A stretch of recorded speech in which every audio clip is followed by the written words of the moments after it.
So a lot of people ask, what's the difference between folate and folic acid? I'm Dr. Sharon Moyeri, owner and founder of OC Fertility. Folate is the natural form of folic acid. It's the methylated form that's already gone through enzymatic conversion. This is the form that we see in our food and in our circulation. It doesn't go through liver transformation, as does the folic acid, which is a synthetic form. The folic acid is the type that's been studied mostly for neural tube defects, so it is important to take folic acid, which can be in your prenatal vitamin, although you want to check your prenatal vitamin because increasingly we're seeing that the methylated form, or folate, is in your prenatal vitamins these days. The methylated form, or the folate, is important for only those people who have the MTHFR deficiency, although our diets usually compensate for this. So depending on what kind of diet you have, you may or may not benefit from additional folic acid in the form of methylated or folate in particular. So what kind of foods have your folate?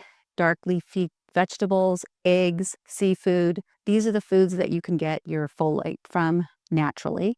And then there's supplements that contain the folate, or your B9, as well as B12.